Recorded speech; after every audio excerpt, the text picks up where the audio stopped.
Sarah Martinez stood barely 5 feet tall and weighed just 98 pounds when she walked into the Marine Corps recruiting station in downtown Phoenix. The summer heat was blazing outside, but inside the air-conditioned office, she felt a different kind of heat, the burning stares of doubt from everyone around her. The recruiting sergeant looked up from his paperwork, his eyes scanning her small frame with obvious skepticism. Behind him, two other Marines exchanged glances and barely suppressed smirks. Sarah had expected this reaction. She had been getting it her entire life. Growing up in a rough neighborhood on the south side of Phoenix, Sarah learned early that size didn't determine strength. Her father had abandoned the family when she was 8, leaving her mother to raise 3 children alone while working 2 jobs. Sarah became the protector of her younger siblings, walking them to school every day and making sure they stayed out of trouble. The other kids at school called her names. Tiny, Shorty, Mouse, the nicknames followed her everywhere. But what they didn't see was the fire burning inside her. While other teenagers were at parties or hanging out at the mall, Sarah was at the local gym, training with old boxing equipment that the owner let her use for free. "You sure you're in the right place, miss?" the recruiting sergeant asked, his tone patronizing. "The Peace Corps office is down the hall." Sarah's jaw tightened, but she kept her voice steady. "I want to enlist in the Marines, sir." The room fell silent. One of the Marines in the back actually laughed out loud. "Sweetheart, the Marines isn't summer camp. We don't babysit." Sarah had heard worse. In high school, she tried out for the wrestling team and was told girls didn't belong on the mat. She joined anyway and finished second in the state championships. When she applied for a job as a security guard, the supervisor took one look at her and suggested she try retail instead. She worked security for 3 years without a single incident. "I know what I'm asking for," Sarah replied, her voice growing stronger. "I've done my research, I know the requirements, and I can meet them." The recruiting sergeant sighed and pulled out a stack of papers. "Look, kid, I admire your spirit, but the Marines break down grown men. Big, strong men who have been preparing their whole lives. You'd wash out in the first week of boot camp." Sarah thought about her mother, working 16-hour days to keep food on the table. She thought about her little brother, who looked up to her like she was his hero. She thought about all the people who had told her she wasn't strong enough, fast enough, tough enough. "Maybe," she said, meeting the sergeant's eyes, "but I'd like to try." What the Marines didn't know was that Sarah had been preparing for this moment for years. After high school, she had spent 2 years training with a former Marine drill instructor who ran a private gym. He had put her through hell, but she never quit. She could do more pull-ups than most men twice her size. Her endurance was legendary among the local running clubs.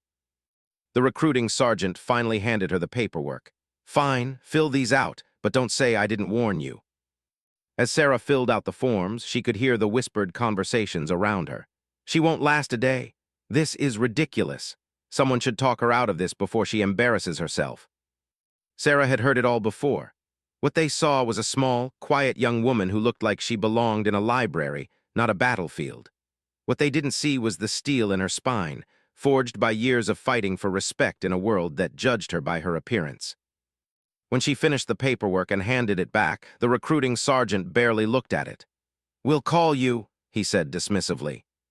Sarah walked out of that office knowing that she had already won the first battle.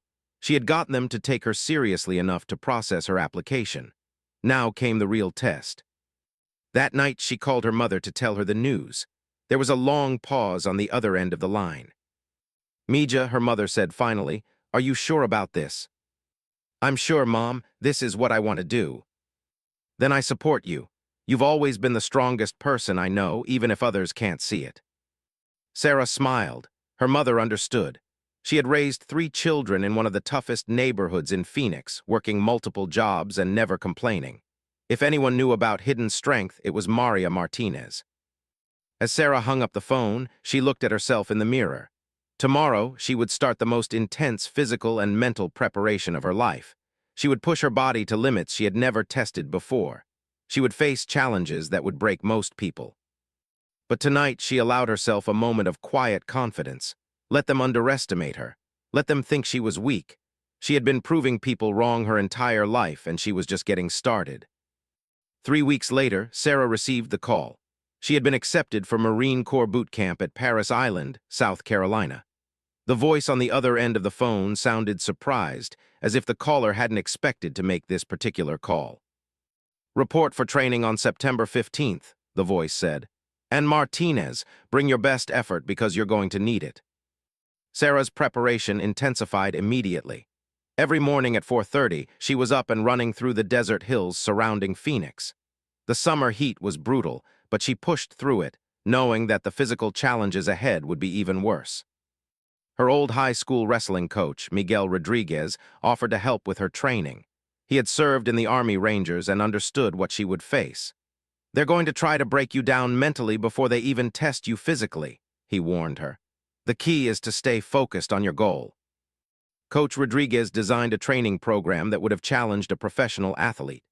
Sarah ran miles in the desert heat, carried heavy packs up mountain trails, and spent hours doing pull-ups, push-ups, and sit-ups until her muscles screamed in protest. But the physical training was only half the battle. Sarah knew that her biggest challenge would be earning the respect of her fellow recruits and drill instructors. She studied Marine Corps history, memorized the leadership principles, and practiced military bearing until it became second nature. The night before she left for boot camp, her family threw her a small going-away party. Her younger brother, Carlos, pulled her aside. "Sarah, what if they're right? What if you really can't do this?" Sarah looked at her 15-year-old brother, remembering all the times she had walked him to school, helped him with homework, and protected him from neighborhood bullies who thought he was an easy target. "Carlos, do you remember when you wanted to quit the science fair because you said you weren't smart enough?" He nodded. "And what happened when you didn't quit?" "I won first place," he said quietly. Sometimes people tell us we can't do something not because it's true, but because they're afraid of what might happen if we prove them wrong. The flight to South Carolina was the longest 3 hours of Sarah's life. She sat between a large man who introduced himself as a future Marine and a nervous teenager who looked like he might throw up at any moment. Both of them stared at her with obvious confusion. "You sure you got on the right flight?" the large man asked. "This plane's full of Marine recruits." "I know," Sarah replied simply. When they landed at Charleston, buses were waiting to take the new recruits to Parris Island. Sarah climbed aboard with 60 other young people, and she could feel their eyes on her. She was the only woman on the bus, and by far the smallest person. The bus ride to Parris Island was silent, except for the nervous breathing of scared teenagers. Sarah stared out the window at the South Carolina landscape, focusing her mind on the challenges ahead. When the bus pulled through the gates of Parris Island, Sarah's heart began to race. This was it. Everything she had trained for, everything she had dreamed about was about to begin. The bus stopped, and immediately 3 drill instructors boarded. They were exactly what Sarah had expected: tall, muscular men with voices that could shatter glass and eyes that seemed to look straight through to your soul. "Listen up, maggots," the first drill instructor bellowed. "You are no longer in the civilian world. You are now the property of the United States Marine Corps." The drill instructor's eyes swept across the terrified recruits and stopped when they reached Sarah. His expression changed from stern authority to complete bewilderment. "What the hell is this?" he shouted, pointing directly at her. "Someone explain to me why there's a little girl on my bus." Every head on the bus turned to stare at Sarah. Some of the other recruits looked sympathetic, others looked embarrassed for her. Sarah sat perfectly still, her back straight, her eyes focused straight ahead. "You," the drill instructor continued, stepping closer to Sarah, "stand up." Sarah stood, maintaining perfect posture despite the cramped quarters of the bus. "What's your name, recruit?" "Sarah Martinez, sir." "And what exactly are you doing here, Martinez?" "Reporting for Marine Corps boot camp, sir." The drill instructor studied her for a long moment. The bus was so quiet that Sarah could hear her own heartbeat. "Well, Martinez," he said finally, "I hope you're ready for the biggest challenge of your life. Because if you think civilian life was tough, you haven't seen anything yet." "Yes, sir," Sarah replied. As the bus continued toward the training facility, Sarah could feel the weight of everyone's doubts pressing down on her. But instead of crushing her, it made her more determined. She had come too far to back down now. The drill instructor moved on to terrorize other recruits, but Sarah knew he would be watching her closely. They all would be. She was an anomaly, a question mark in their well-ordered system. When the bus finally stopped and the drill instructors ordered everyone off, Sarah stepped into the humid South Carolina air and took a deep breath. She was about to enter a world where she would be tested beyond anything she had ever experienced. But she was ready. She had been ready her entire life. The first week of boot camp was designed to break down every recruit's sense of individual identity and rebuild them as Marines. For Sarah, it felt like being fed into a machine designed specifically to prove she didn't belong. Drill instructor Sergeant Thompson made no secret of his opinion about her presence. During the first morning formation, he walked the line of recruits, stopping in front of each one to deliver a personal assessment of their inadequacies. When he reached Sarah, he bent down so his face was inches from hers. "Martinez, I've been training Marines for 12 years, and in all that time, I've never seen someone so obviously unprepared for what's ahead. You're going to wash out, and when you do, you're going to make every other recruit in this platoon look bad by association." Sarah stared straight ahead, her jaw clenched. "Yes, sir." "You think this is a game, Martinez. You think the Marines is some kind of equal opportunity social experiment." "No, sir." "Then explain to me why you're here." Sarah had practiced this answer 100 times. "To serve my country, sir." Sergeant Thompson straightened up and laughed, a harsh sound that carried across the entire formation. "To serve your country? Martinez, you can barely serve yourself breakfast without help." The other recruits shifted uncomfortably. Even they seemed to feel that the drill instructor was going too far, but Sarah remained perfectly still. The physical challenges began immediately. During the first fitness test, Sarah had to perform pull-ups while the entire platoon watched. The minimum requirement was 3 pull-ups. Sarah did 15 without stopping. A murmur went through the watching recruits. Sergeant Thompson's expression didn't change, but Sarah caught something that might have been surprise flickering across his features. "Lucky break, Martinez," he said loudly, "but pull-ups don't make you a Marine." The real test came during hand-to-hand combat training. The recruits were paired off for basic fighting techniques, and Sarah found herself facing Marcus Johnson, a former college football player who outweighed her by more than 100 pounds. "This isn't fair," Marcus whispered as they faced each other on the training mat. "I don't want to hurt you." Sarah looked up at him. "Then don't let me hurt you." Marcus smiled, thinking she was joking. The drill instructor blew his whistle, and Marcus moved forward slowly, clearly trying to go easy on her. Sarah didn't give him the chance. She used his size against him, ducking under his reach, and using techniques she had learned in years of wrestling and martial arts training. Within 30 seconds, Marcus was on the ground, looking up at the ceiling in complete confusion. The training area went silent.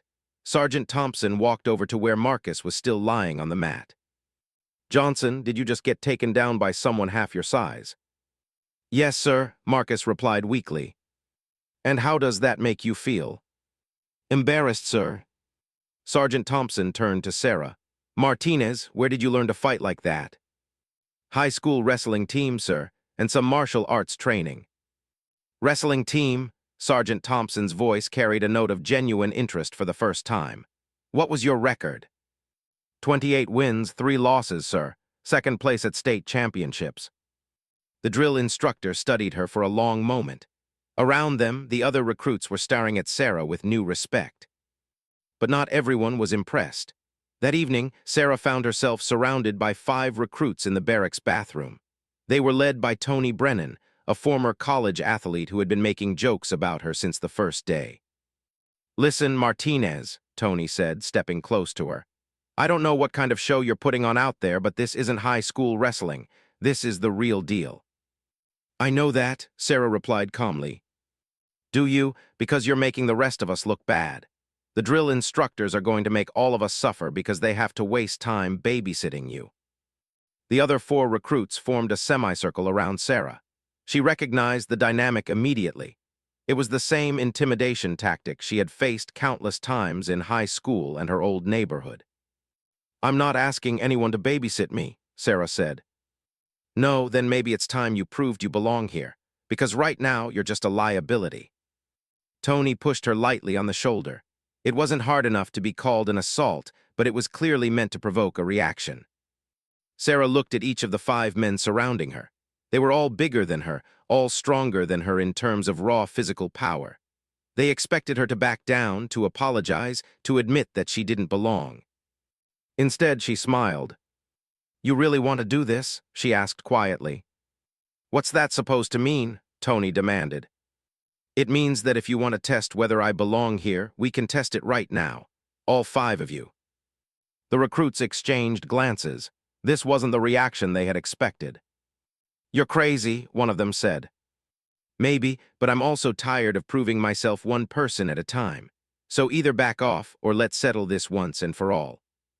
Tony's face flushed red. He had intended to intimidate her into quitting, not to actually fight. But now, surrounded by his friends and challenged directly, he couldn't back down without losing face. "Fine," he said, "but when this is over, you pack your bags and go home." "Deal," Sarah replied, "and when it's over, you stop questioning whether I belong here." She took a step back and raised her hands in a fighting stance. The 5 recruits looked at each other uncertainly. They had started this confrontation, but none of them felt good about fighting someone so much smaller. Sarah didn't give them time to reconsider. She had learned long ago that in a fight against multiple opponents, hesitation was death. She had to strike first, strike fast, and strike hard. The fight was about to begin, and Sarah was ready to prove once and for all that size had nothing to do with strength. The bathroom fell silent except for the sound of heavy breathing and shuffling feet. Sarah stood in the center of the semicircle, her body coiled like a spring, her eyes moving from one opponent to another. Tony Brennan stepped forward first, his fists raised awkwardly. He had played football in college but had never been in a real fight. Sarah could see the uncertainty in his movement, the way he telegraphed his intentions. When Tony threw his first punch, Sarah was already moving. She ducked under his swing and drove her elbow into his solar plexus.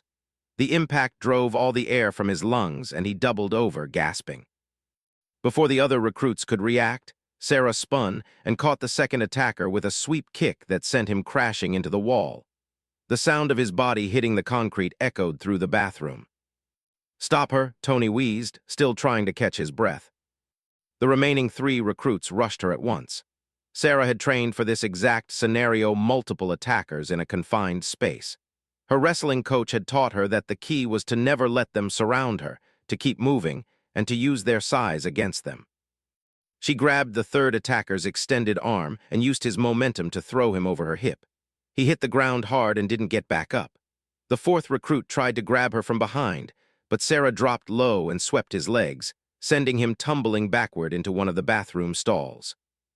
That left one recruit standing, a former high school wrestler named David who actually knew what he was doing. He approached her cautiously, his hands in a proper fighting stance. "I don't want to hurt you," David said. "Then don't try," Sarah replied. They circled each other for a moment, each looking for an opening. David was bigger and stronger, but Sarah was faster and more experienced. When he finally moved, it was with the smooth technique of someone who had actually trained to fight. But Sarah had trained too, and she had something David didn't have: years of fighting people who underestimated her, years of proving that technique could overcome size. The wrestling match lasted less than a minute. David was good, but Sarah was better. She used his own momentum against him, turning his strength into a liability. When he went for a takedown, she countered with a throw that sent him face first into the floor. When it was over, all 5 recruits were on the ground. Tony was still gasping for air. 2 others were unconscious. David was conscious but unwilling to continue fighting. The 5th recruit was tangled in toilet paper and couldn't get back to his feet. Sarah stood in the center of the bathroom, barely breathing hard, her uniform still perfectly straight. She looked down at Tony, who was slowly getting back to his feet. "Are we done here?" she asked. Tony stared at her, his face a mixture of shock and newfound respect. "Yeah, we're done." "Good, because I didn't come here to fight other Marines. I came here to become one." As Sarah turned to leave, she found Sergeant Thompson standing in the doorway. His arms were crossed, and his expression was unreadable. Behind him stood 2 other drill instructors. "Martinez," Sergeant Thompson said calmly, "my office now." Sarah's heart sank. She had tried to avoid this exact situation, but when cornered, she had done what she had to do. Now she would probably be sent home for fighting. She followed Sergeant Thompson through the barracks to his small office. The drill instructor closed the door and gestured for her to sit down. Instead of sitting behind his desk, he pulled up a chair and sat facing her. "Martinez, do you want to tell me what happened back there?" Sarah met his eyes steadily. "5 recruits confronted me and challenged me to fight. I defended myself."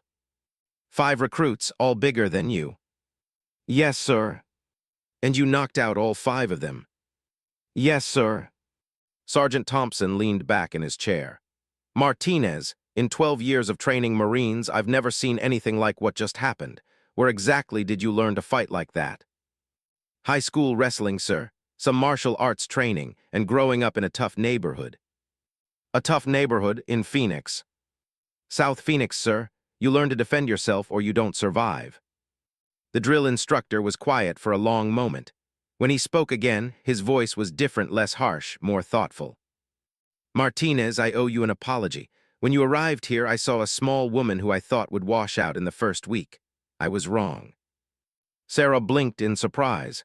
This was the last thing she had expected to hear. "Sir, what you just did back there, that wasn't luck. That was skill, training, and heart.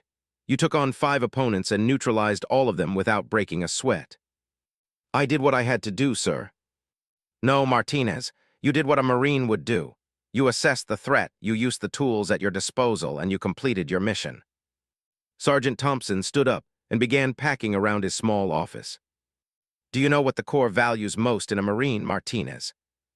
"Honor, courage, and commitment, sir." "That's what we say, but what we really value is effectiveness. The ability to complete the mission regardless of the obstacles. Tonight, you proved that you have that ability." Sarah felt something shifting in the conversation, something important. "What happens now, sir?" Sergeant Thompson smiled for the first time since she had met him. "Now, Martinez, you finish boot camp, and when you do, you're going to make one hell of a Marine." "And the fight, sir?" "What fight? As far as I'm concerned, 5 recruits slipped and fell in a bathroom. Happens all the time." As Sarah left the drill instructor's office, she realized that everything had changed. The 5 recruits who had challenged her were now treating her with respect. The other members of her platoon looked at her differently. Even the drill instructors seemed to view her as something other than a mistake. She had proven herself in the most basic way possible through strength, skill, and determination. She belonged here, and now everyone knew it. Word of Sarah's fight spread through the entire training battalion overnight. By morning formation, every recruit and drill instructor on Paris Island had heard some version of the story. Sarah Martinez, the tiny woman who everyone said didn't belong, had single-handedly defeated 5 male Marines in hand-to-hand combat. The story grew with each telling. Some versions had her fighting 10 men. Others claimed she had used special forces techniques. The truth was impressive enough, but military legends had a way of taking on a life of their own. Sarah tried to keep her head down and focus on training, but she quickly discovered that her new reputation brought both benefits and challenges. The recruits in her platoon now treated her with genuine respect, but she also felt the weight of constant scrutiny. Every exercise, every test, every challenge was watched by dozens of eyes waiting to see if the legend was real. 3 weeks after the bathroom incident, the platoon faced its biggest challenge yet, the Crucible. The 54-hour field exercise was designed to test everything the recruits had learned during boot camp. It combined physical endurance, tactical skills, and mental toughness into one comprehensive test. Sarah's platoon was combined with 2 others for the exercise, creating a group of nearly 200 recruits. As they prepared for the challenge, Sarah noticed that recruits from the other platoons kept staring at her and whispering among themselves. "That's her," she heard one recruit telling another. "That's the one who knocked out those 5 guys." "No way," the other recruit replied. "She's too small." "I'm telling you, it's true. My drill instructor saw it himself." Sarah focused on checking her gear and tried to ignore the conversations around her. The Crucible would last 2.5 days with minimal food and sleep. It would test her endurance, her tactical knowledge, and her ability to work as part of a team. Her reputation wouldn't matter if she couldn't complete the actual challenges. The exercise began at dawn with a 12-mile march carrying full packs and equipment. Sarah had trained for this moment for years, running through the Arizona desert with weighted packs. While other recruits struggled with the pace, She moved steadily forward, her breathing controlled, her stride efficient. By the halfway point of the march, several larger recruits were falling behind. Sarah watched as Marcus Johnson, the former football player she had defeated in hand-to-hand combat training, began to stumble under the weight of his pack. Without hesitation, Sarah dropped back and grabbed part of Marcus's equipment. "Come on," she told him. "We finish this together." Marcus looked at her in surprise. "Sarah, you don't have to." "Yes, I do. Marines don't leave Marines behind." She redistributed some of his gear among other members of their squad and helped Marcus find a sustainable pace. When they reached the end of the march, their entire squad finished together. The tactical challenges came next. The recruits were divided into squads and given a series of combat scenarios to solve. Sarah's squad was tasked with rescuing simulated hostages from a mock enemy compound while avoiding casualties. The squad leader, a recruit named Peterson who had attended a military academy before enlisting, initially ignored Sarah's suggestions. He directed the larger male recruits to take the lead positions while assigning Sarah to a supporting role. "Martinez, you stay back and provide cover," Peterson ordered. Sarah bit back her frustration and followed orders. But when the squad's frontal assault failed miserably, resulting in multiple simulated casualties, the drill instructors called a timeout. "Peterson, your squad just got half your Marines killed," Sergeant Thompson announced. "You want to try a different approach?" Peterson looked around desperately. His original plan had been a disaster, and he was running out of ideas.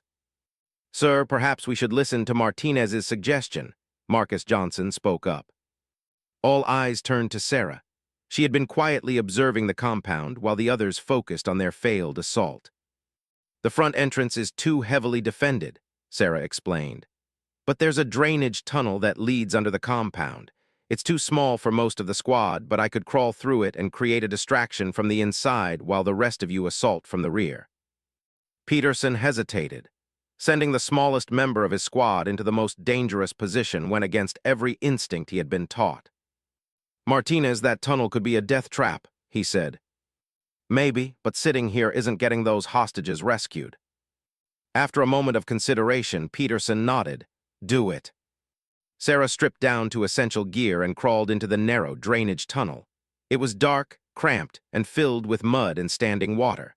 For 20 minutes, she inched forward through the tunnel, following the sound of voices above her.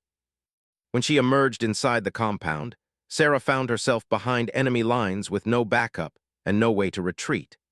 Using hand signals, she coordinated with her squad outside while systematically neutralizing the simulated enemy guards. Her distraction allowed her squad to breach the compound and rescue the hostages without any casualties. When the exercise ended, the evaluating drill instructors were clearly impressed. "Outstanding tactical thinking and execution," the lead evaluator announced. "Martinez, that was some of the best small-unit tactics I've seen in 15 years." As the crucible continued through the second day and into the third, Sarah found herself taking on more and more leadership responsibilities. Her combination of tactical intelligence, physical capability, and genuine care for her fellow Marines made her a natural leader. During the final challenge, a comprehensive team exercise that combined all their skills, Sarah's squad was put in charge of coordinating 3 other squads in a complex mission. Despite being one of the smallest and youngest recruits in the exercise, Sarah found herself directing Marines who outranked her and outweighed her by 50 pounds or more. And they listened to her, because by then they had all seen what she could do. When the crucible finally ended, Sarah's platoon had achieved the highest scores in recent memory. More importantly, they had functioned as a true team, with every Marine contributing their unique strengths to accomplish the mission. As they prepared to return to base for the final phase of boot camp, Sergeant Thompson pulled Sarah aside. "Martinez, I've been doing this for 12 years, and I've never seen a recruit with your combination of skills. You're going to have opportunities in the Corps that most Marines can only dream of." Sarah smiled. "Thank you, sir, but right now I just want to earn the title." "Martinez," Sergeant Thompson said, "you earned that title the day you walked through our front door. Everything since then has just been proving it to everyone else." 3 days later, Sarah Martinez stood with her platoon as they were officially designated United States Marines.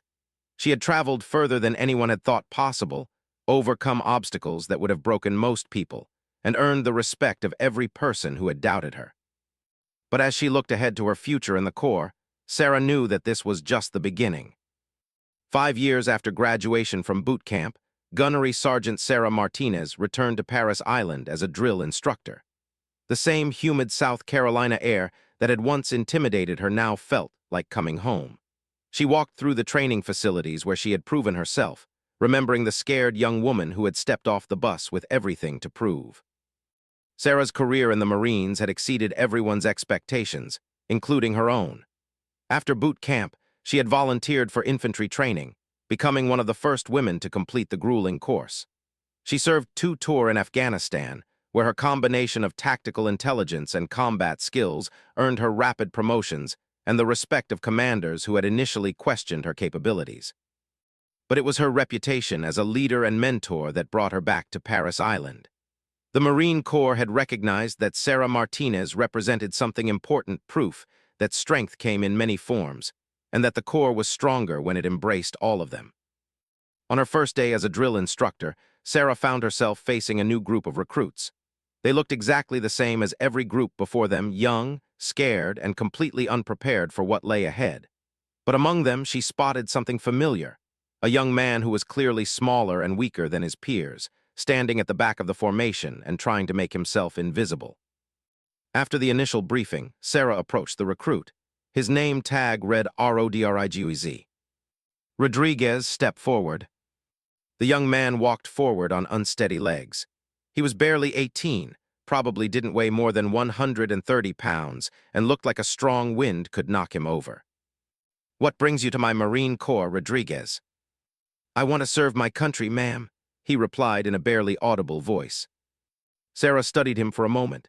She saw herself 5 years ago, the same determination masked by uncertainty, the same fire hidden behind self-doubt. "Rodriguez, do you think you're strong enough to be a Marine?" The young man hesitated. Sarah could see the internal battle playing out across his face, the desire to appear confident warring with the realistic assessment of his physical limitations. "I don't know, ma'am," he answered honestly, "but I'd like to find out." Sarah smiled. It was the same answer she had given to the recruiting sergeant in Phoenix all those years ago. "Good answer, Rodriguez, because strength isn't about how much you can lift or how tall you stand. Strength is about how many times you can get knocked down and still get back up." Over the following weeks, Sarah watched Rodriguez struggle through the same challenges that had once tested her. He was slower than the other recruits, weaker in terms of raw physical power, and constantly fighting to keep up with the demanding pace of training. But he never quit. When other recruits complained about the heat, the exhaustion, or the constant pressure, Rodriguez simply put his head down and continued forward. When larger recruits struggled with the mental challenges, Rodriguez excelled, using his intelligence to overcome his physical limitations. Sarah found herself mentoring Rodriguez the same way Coach Miguel had mentored her back in Phoenix. She pushed him harder than the other recruits, demanding excellence not because she expected him to fail, but because she knew he was capable of more than anyone else believed. The inevitable confrontation came during the 4th week of training. A group of recruits cornered Rodriguez in the same bathroom where Sarah had faced her own challenge years earlier. They questioned his right to be there, his ability to contribute to the team, and his worthiness to wear the Marine uniform. Sarah arrived just as the situation was escalating. She stood in the doorway, watching as Rodriguez faced down 5 recruits who outweighed him significantly. The scene was so similar to her own experience that it felt like looking back through time. But unlike Sarah, Rodriguez didn't fight. Instead, he did something that surprised everyone, including Sarah. "You're right," Rodriguez told his tormentors. "I am smaller than you, I am weaker than you, I will probably never be able to do some things that come easily to you." The recruits exchanged confused glances. This wasn't the response they had expected. "But," Rodriguez continued, "being a Marine isn't about being the biggest or the strongest. It's about doing whatever it takes to complete the mission and protect the Marines next to you. And I can do that just as well as anyone in this room." One of the recruits stepped forward aggressively. "You think you can protect anyone? You can't even protect yourself." Rodriguez stood perfectly still. Maybe not, but I'd die trying, and that's what matters.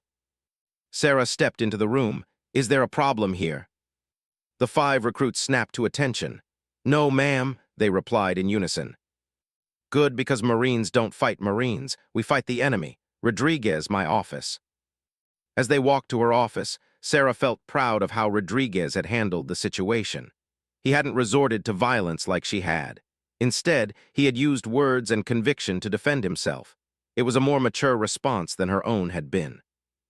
Rodriguez, why didn't you fight back there?